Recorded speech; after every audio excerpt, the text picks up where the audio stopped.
morning, good afternoon, and good evening, wherever you are. Thank you for joining.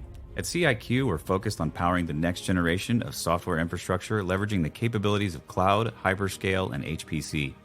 From research to the enterprise, our customers rely on us for the ultimate Rocky Linux, Werewolf, and Apptainer support escalation.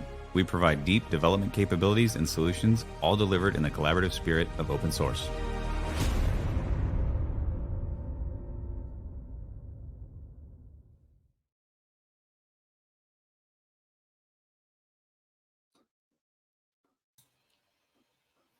Good afternoon, gentlemen. Hello, hello. Oh, can't hear you, Jonathan. Oh. Uh-oh. Technical difficulty 1. Oh. How are you, Brian? Doing well. How are you, Zane? Doing good. Good to see you. It's been a while. I feel like I haven't been around. Yes. On the road a lot. Yeah, it has been a while. Yeah. How about Good this? to be back on. There you are. Yeah. There we go. Nice. I'm in a different place with different audio equipment, and so everything freaked out. It didn't know what to attach to. I'm happy it didn't try and use my phone as my camera. It often likes to do that. That's frustrating. Well, welcome, gentlemen. It's good to see you. It's been I haven't been on in a while. I've been traveling, doing a lot of other things, but it's good to see you guys. I know you guys have been on more recently than I have, so welcome back to everybody. If you don't mind, we can introduce yourselves again. I know you've done this many times, but just for those who are stopping by to talk about Fuzzball, tell us who you are, what you do. Jonathan. Yeah, my name is Jonathan Anderson. I'm an HPC engineer here at CIQ, working primarily on Fuzzball these days, although I also help with maintenance of Werewolf and other things too, but that's where my primary focus is. Thank you, Jonathan. Brian. Hey everyone, Brian Fan here, also an HPC engineer here at CIQ. I also work on the Fuzzball product, and my background's in HPC administration and architecture, and it's good to be back on this webinar to talk about Fuzzball. That's great. Thank you. So I think one of the things we've talked about Fuzzball a lot over the last couple of years, but I think now we are to a place where we're talking about Fuzzball on-prem, right? Is what you guys are here to talk about today. And I would love to dive into this and kind of give an overview of what Fuzzball is. And then we can dive into the things that have changed a little bit or that you guys have really been focused on, including kind of what iCube was, what an operator has turned, or what that's turned into from an operator perspective. But if you don't mind, just kind of high level. Brian, what is Fuzzball? So Fuzzball is a workflow orchestration platform, which is, I guess, part of what CIQ calls HPC 2.0. With this workflow orchestration platform, it's got its own workflow definition language, and where you could build workflows consisting of various jobs, and you could also do the same in a web UI as well. And this whole platform basically enables performance computing, and at the end of the day, also reproducible scientific computing. Jonathan, is there anything you'd like to add to that? Maybe the only other thing that I'd add to that is everything is developed kind of API first. And so the parts of Fuzzball talk to each other over a defined API, and then an API is also exposed to the end users. So some of our customers are using that to develop, or they use a Python SDK that we generate from that API, and allows the whole system to be orchestrated and automated even from outside of Fuzzball. Very nice. Thank you. So one of the things I remember when we started this was hearing a lot about iCube. So if we could kind of go into the iCube history, what it is, why it existed, and kind of what has it become today, or what are we doing differently now? Sure. So to my understanding, iCube was a provisioning tool developed by CIQ, which encapsulates, I guess, a CIQ flavor of Kubernetes and also the Fuzzball Orchestrate platform. And the goal of iCube was to be able to provision the Fuzzball Orchestrate platform with the Kubernetes engine that it runs on onto an on-prem system. And through this iCube tool, it was also designed to be able to also deploy in air-gapped type of systems as well. But yeah. Jonathan, do you have anything? Like, nod your head. Just making sure you have something to add. Yeah, I mean, that seems right to me. That a lot of it just comes down to where what we consider the scope of our domain. What are we responsible for? And the biggest thing to know as a point of history, is that iCube considered the Kubernetes environment part of our domain, and that's part of a shift in our on-prem deployment strategy that I expect we'll talk about in a moment. Absolutely. So I think that actually leads right into the shift, and now we're talking about creating an operator. So maybe not leveraging iCube as much or at all, and moving more towards a real Kubernetes operator. So what have we done there, and what does that mean?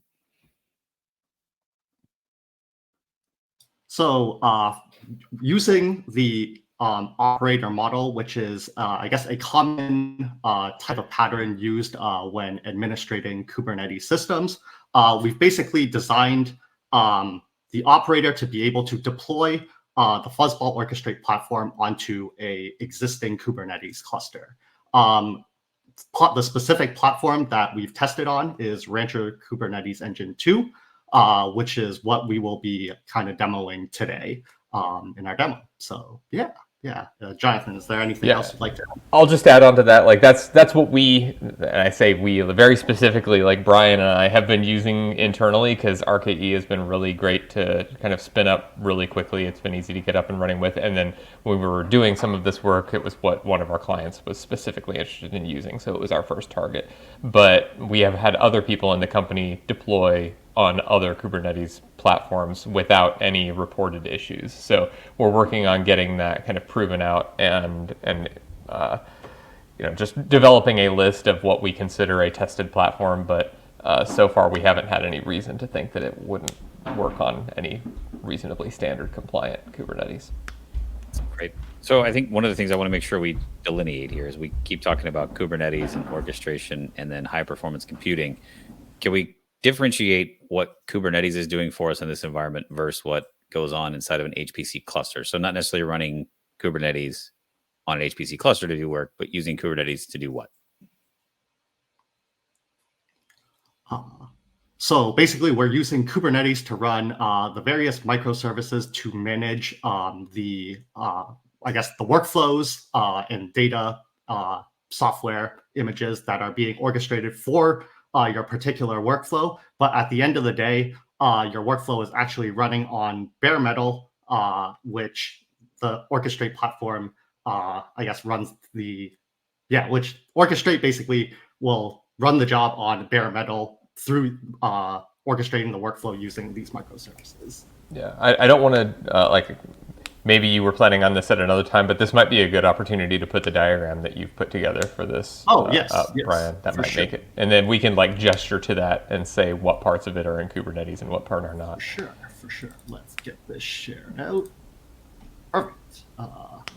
Just got to give it a second. It's not like changing the flow of the conversation, guys. Sorry. Yeah. No. Cool. So when jobs are submitted to, so Fuzzball Orchestrate is running on Rancher Kubernetes Engine, which, as you can see here on this controller node, jobs are submitted into Fuzzball Orchestrate, and on your compute nodes, we have something called Fuzzball Substrate, which is, you can kind of think of this as a task runner that runs various jobs that are submitted to Orchestrate. So Orchestrate will stage the various data and software containers onto the substrate node, and eventually end up running your job on this particular compute node.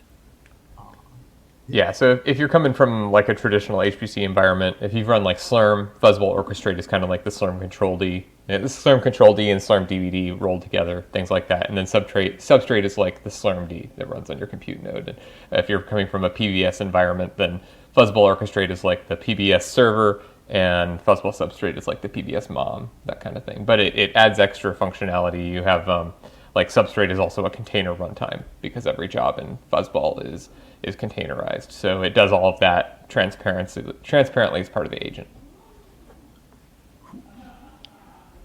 I don't want to go too far into it, but when you say containers and a container runtime, what container formats will it run?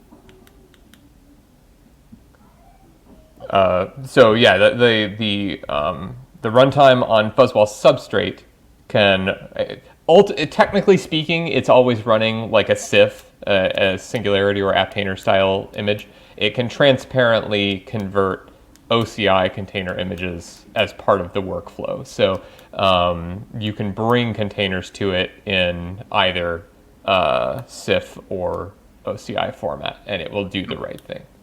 So any kind of OCI compliant container. Yeah. Okay.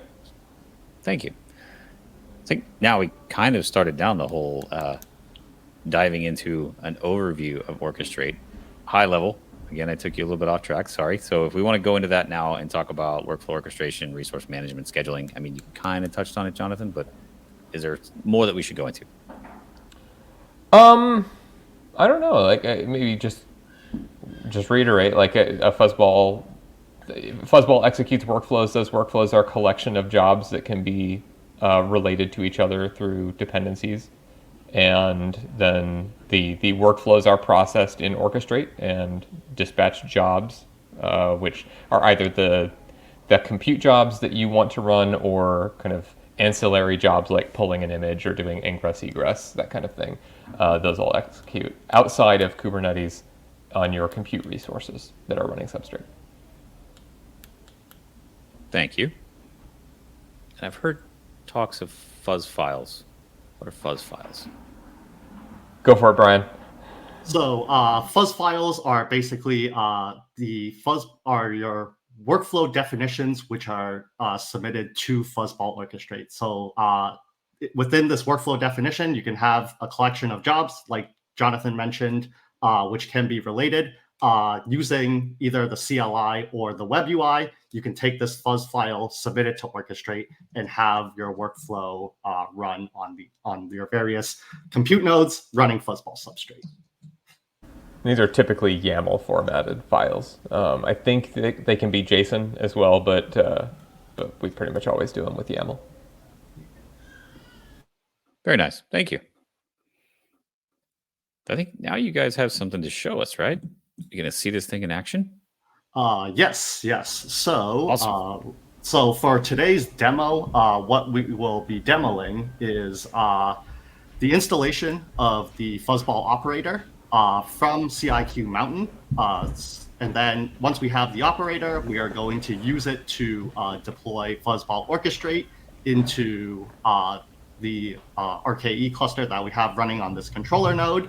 And then finally, we will go and install Substrate on our compute node just to get a compute node up and running. And then from there, we will switch over to a deployment I have up and running, as this takes some time to get up and running. So we'll switch over to that, where I'll demo what a completed deployment will look like. And from there, we'll submit a couple jobs into Fuzzball Orchestrate, and I can show you how jobs running within Fuzzball kind of looks like from both a CLI perspective and also a web UI perspective. And Brian, I see that we got a question from LinkedIn at some point just asking for clarification on what an operator is. So either now or as you're doing the demo, can you make sure that we give that? Because I think it's easy for us to be like, just say it and we know what that means, but we could give it a little bit more detail. Would you be able to take that one, Jonathan? Sure, I'll do that. I'm no not problem. the most well-versed in Kubernetes, so take that one, please. The operator pattern is just the idea that you deploy a container into the Kubernetes cluster that itself manages aspects of the cluster. So for a relatively complex deployment like Fuzzball is, this can be a good strategy for having a lot of flexibility in how your Fuzzball cluster is deployed and managed, and it also makes upgrades a lot easier. So it's like we took a chunk of what iCube was, and instead of running it outside of the cluster and having it be kind of proprietary and bespoke, we deploy it as a container inside the cluster. And so it has full access to the control plane of the Kubernetes cluster that we're deploying Fuzzball Orchestrate into. And then coupled with that is a custom type. So if you haven't used Kubernetes before, it's kind of like a big collection of objects that define, typically in YAML format, how you want things to be deployed. So we have a Fuzzball type, custom type that we've defined, that says how you want your cluster, your Fuzzball cluster to be deployed. And the operator controller sees that definition and makes your cluster be configured the way that you want it to be. And so if you want to make configuration changes, you can just edit that object in your cluster, and the operator controller applies those changes throughout the cluster as necessary. If you upgrade, you just upgrade the operator, or you upgrade the operator, which upgrades the controller, which puts the new version out into the cluster. And it's all been quite seamless and a good experience. And then it integrates into CIQ's Mountain platform as well, because all of the containers that are needed to do this deployment are just pulled right out of Mountain, and the installation of the operator into your cluster in the first place is done directly from Mountain. So it's kind of the more, or at least a more native or community typical way to do this kind of a Kubernetes deployment. And yeah, we think it'll be much more streamlined, in addition to supporting deploying into customers' existing Kubernetes environment. Cool. Thank you, Jonathan. All right. So with that being said, I guess we can jump into the demo. So give me a second. I'm just going to switch my screen share real quick. Okay, so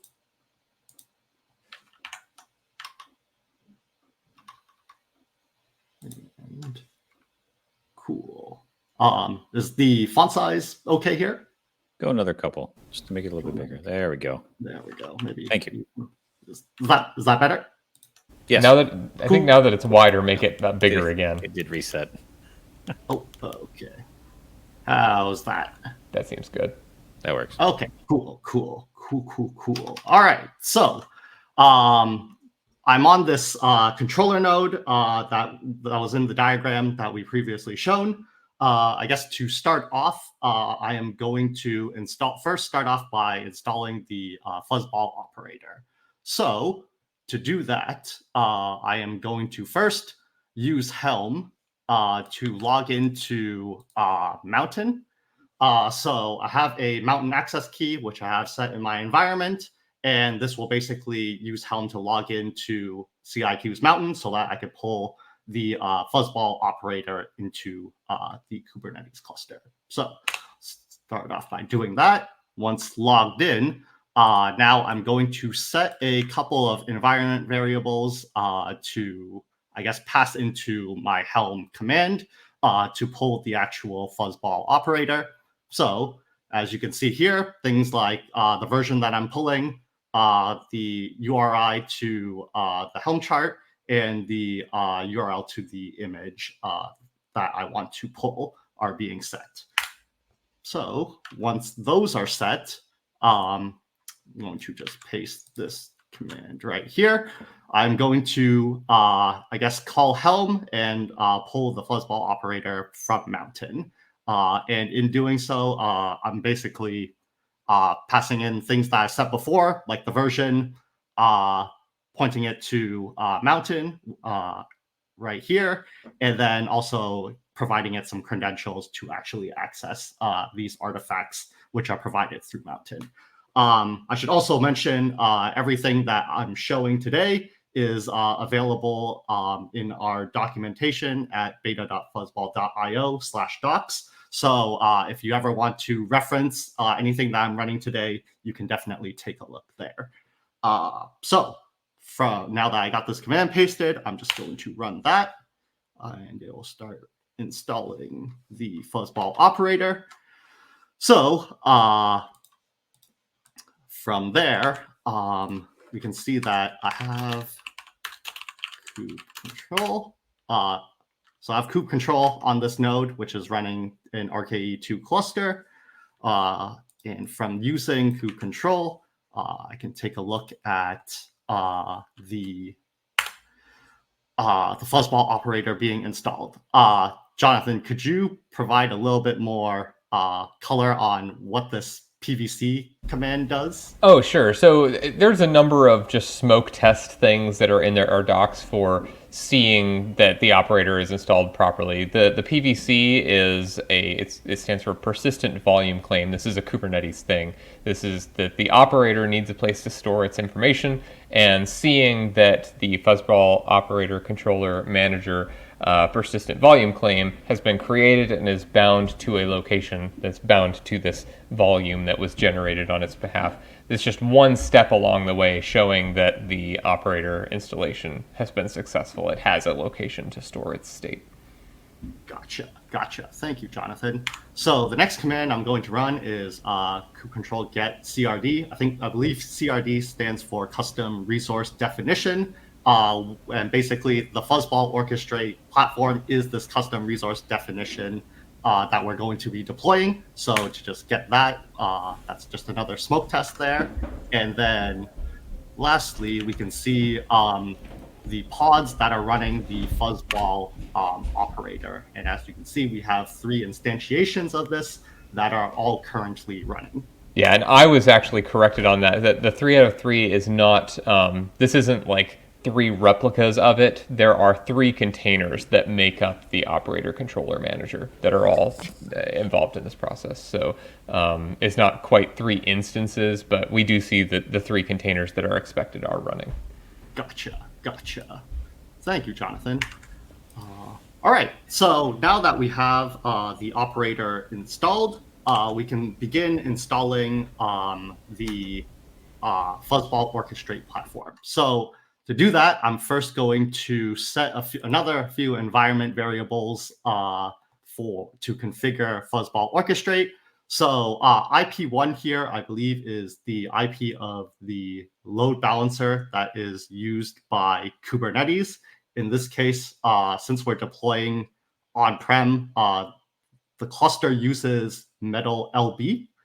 The NFS server, an NFS server is defined, and this NFS server is basically used to store the substrate configuration so that the substrate node can basically pull the substrate node mounts this NFS server as well and can basically pull the configuration from there so it knows what orchestrate cluster to actually talk to. And the realm ID is basically a UUID of a key cloak realm, I believe, which is used for authentication and used to kind of organize sets of users within this Fuzzball Orchestrate deployment. Jonathan, did I get most of that right? Yeah, that's all fine. The realm ID here is a universal unique ID, a UUID that this deployment, as I know how we're going to do it, but is going to generate a realm in a key cloak that will be stood up on our behalf using this UUID. Alternatively, if you have an existing key cloak, it can be configured differently to access an existing key cloak realm. And so then you would plug that value here. And a cat is also necessary. Oh, you don't see this. I'm sorry. I'm looking at myself on camera, but a cat just jumped up into the frame. But yeah, so all great.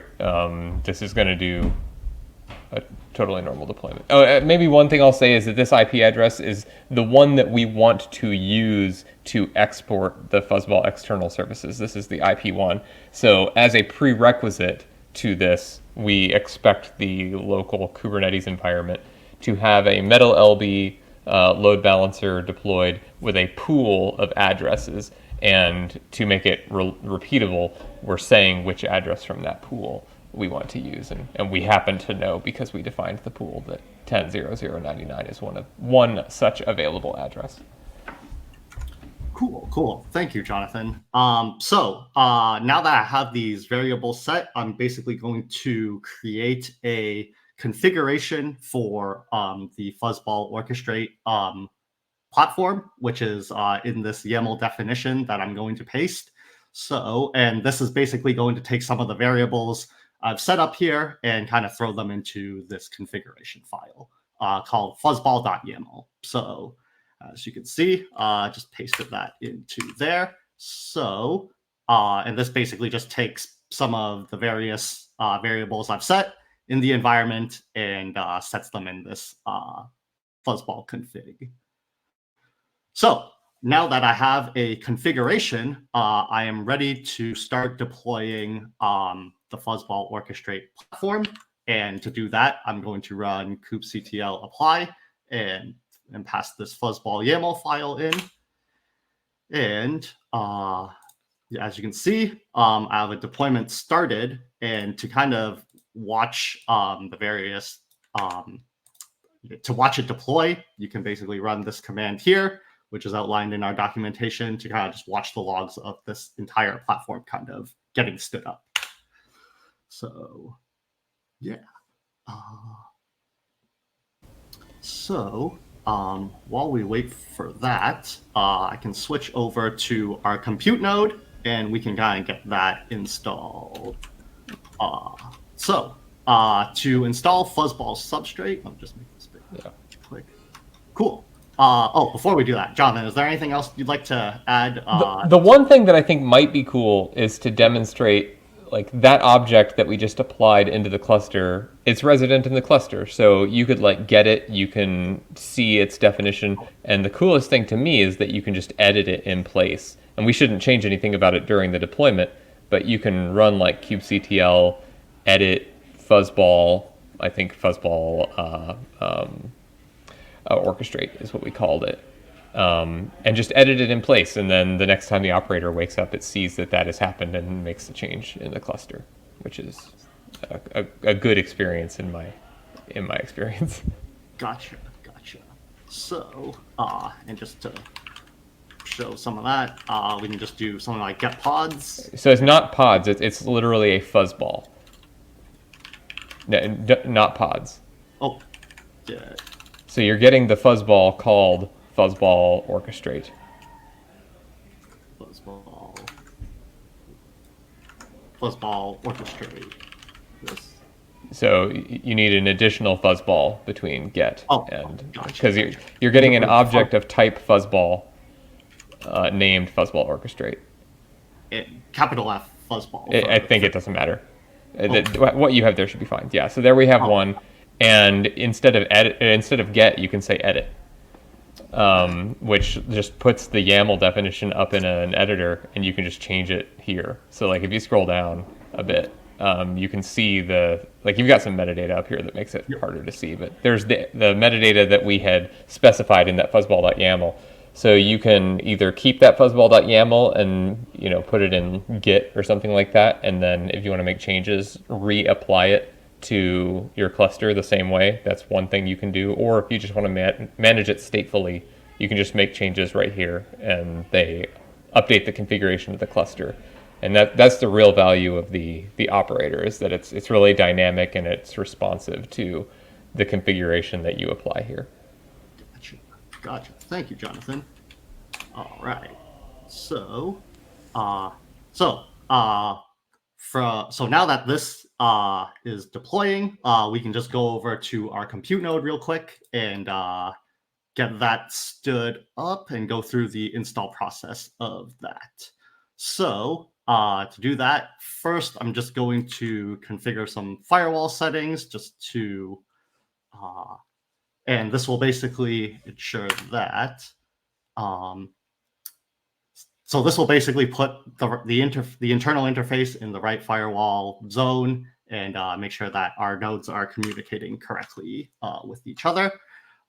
Next, I will start by installing CIQ Mountain and enrolling it and enrolling this node into Mountain, and then installing Fuzzball substrate onto it. So to do that, just going to paste these commands real quick.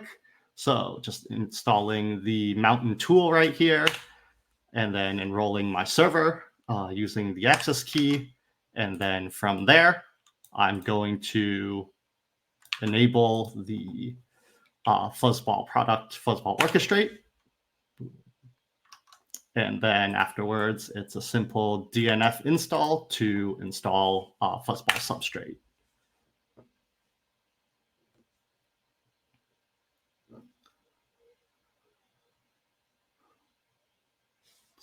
And while this is going, maybe one little nuance here, because that Fuzzball substrate orchestrate might seem odd to people. So there is a separate Fuzzball substrate package that just installs Fuzzball substrate. You can see it here in the dependency list. Fuzzball substrate orchestrate is the plugin that allows Fuzzball Substrate to connect to and receive jobs from Fuzzball Orchestrate. So installing that installs the whole stack. Gotcha. And this is basically just one way of getting Substrate running on a node. If you're running, like, let's say a werewolf cluster, you could probably create like something like a Substrate node image, which you could deploy to your compute nodes, so you wouldn't have to do it by hand like this. You say you could. We have, of course, and we intend to provide that as a thing that if you're using both Werewolf and Fuzzball, you should be able to get from us, or at least a base image, a starting point, that we could help you configure them. You beat me to it. I was going to say, I feel like somebody on this webinar has done that before. Maybe a few times. Cool.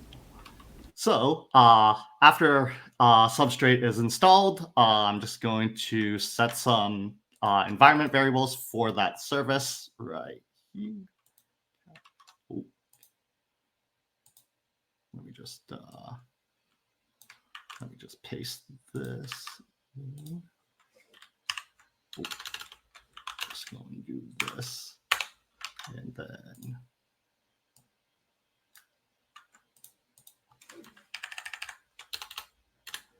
this will basically tell Fuzzball Substrate where to get its config from, and this is basically the NFS server, which Orchestrate is publishing the configuration to for Substrate to pick up. So once I have that set, I can just go ahead and CTL start Fuzzball Substrate like so. And then just hit it with a quick status, and we can see that this is running. So it takes a little bit for the Orchestrate platform to fully get deployed and up and running. So we're going to change gears a little bit. I'm going to switch my screen share over to a deployed environment, and we can show you what that kind of looks like once it's done deploying. So let me switch over to this guy here. Cool. So I am on a controller node that has Fuzzball Orchestrate fully deployed on this node. And to show you kind of what that looks like on the tail end of the logs, you should see something like this at the end of your logs when it's fully deployed. And to show you that, we have all of we don't have any pods that are in an error state or in some weird state, and they're all running or succeeded. We can just run that command as just a smoke test. And from there, we can run this command here, which calls the Fuzzball admin pod and calls Fuzzball admin. And it basically checks the compute resources which are connected to this Fuzzball Orchestrate deployment. And as you can see here, I have this compute node that is talking to my Orchestrate deployment. So this node has the Fuzzball CLI installed on it. The Fuzzball CLI is also installed through Mountain. And once you have your Orchestrate deployment up and running, you can basically create a Fuzzball context. And I can show you here that I have one already created.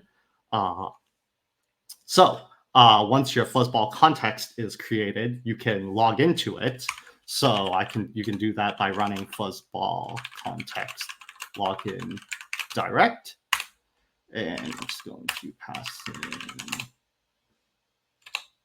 So just throw in my credentials there. And as you can see, I'm logged in as this admin account, and I can start submitting jobs. So as you can see here, I have 2 fuzz files basically created. And let's first take a look at this hello world fuzz file.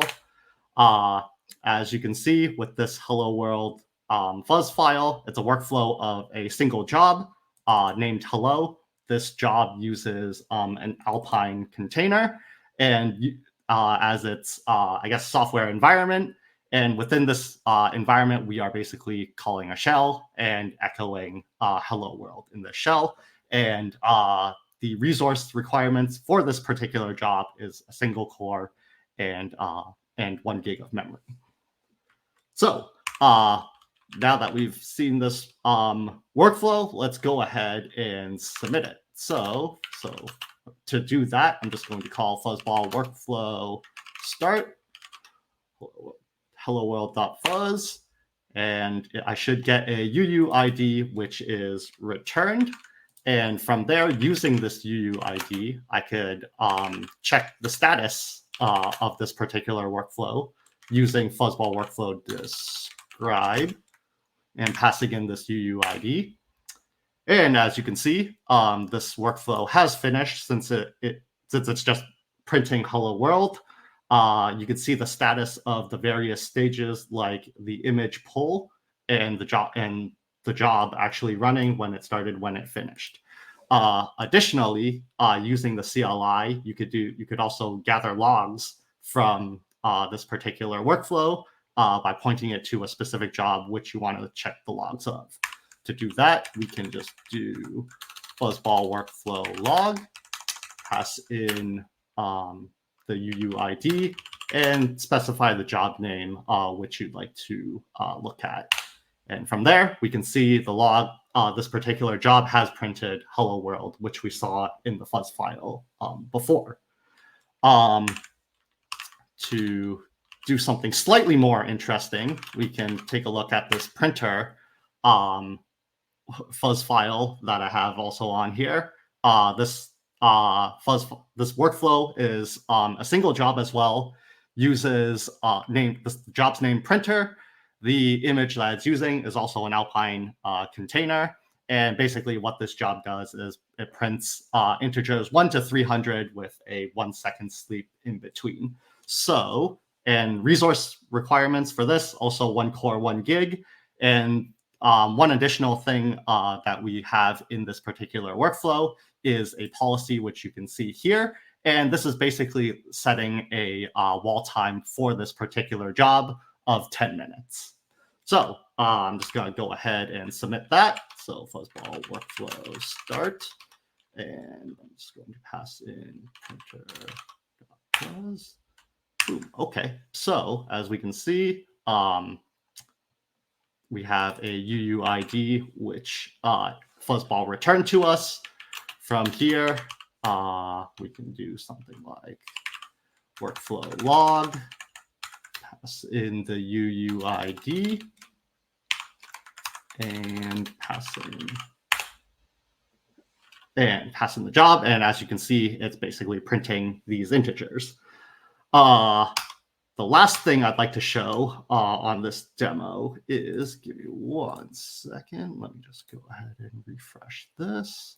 Cool. So let me switch my screen share and switch to. We do have one question while you're doing that, Jonathan. Yeah. You may want to take a stab at it.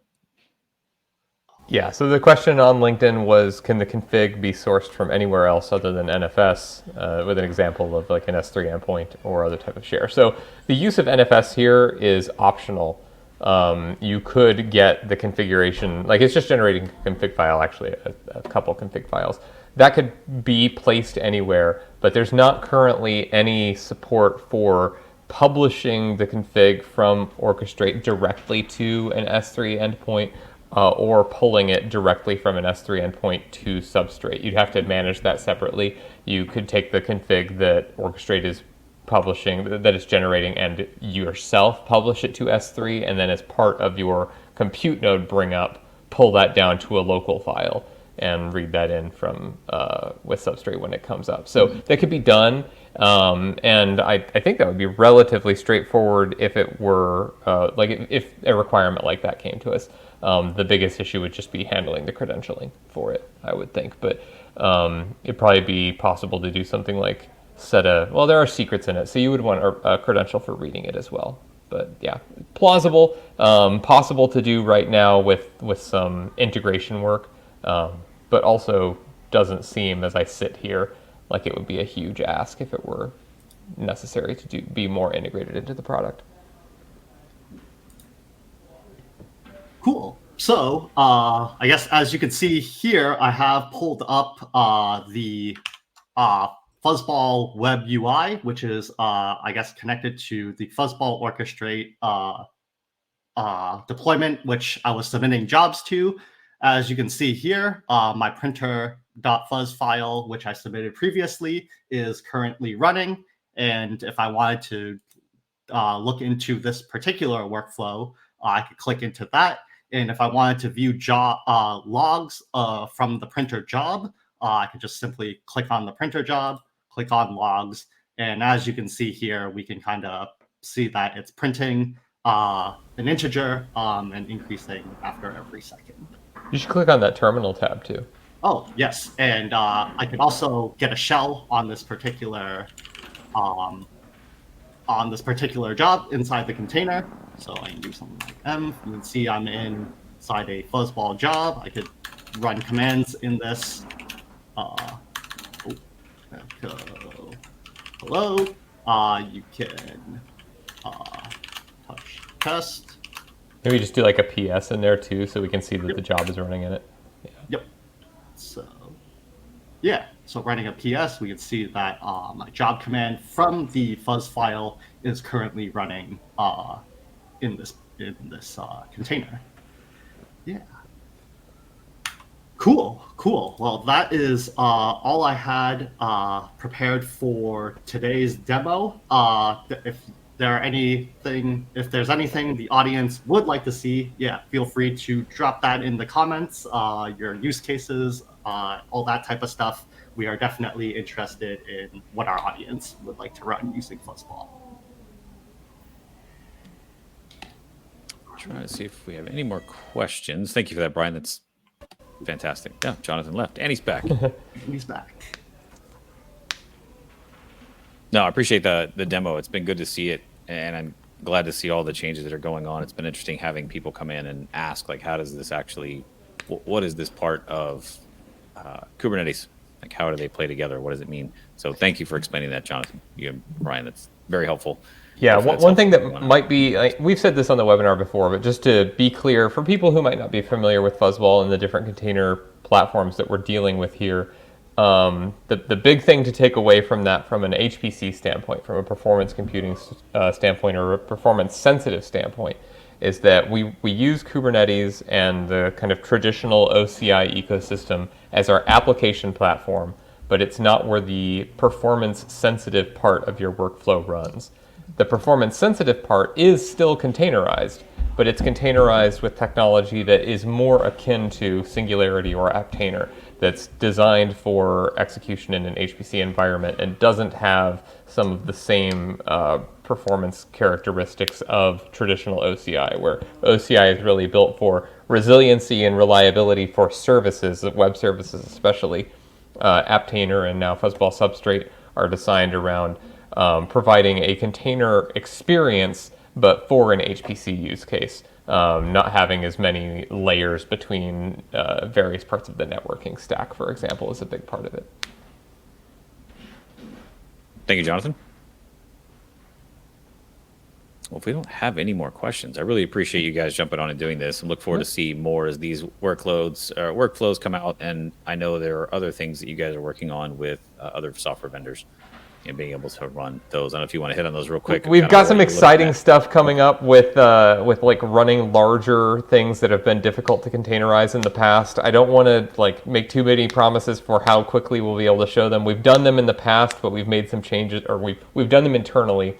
But we've made some changes to how user IDs get mapped into containers that need a little bit more baking time for how that affects storage and accessing storage from within the container. So watch this space. Hopefully in the next few weeks we'll be able to show something more publicly on running some larger ISV type applications that do a little bit more than say hello world to your screen.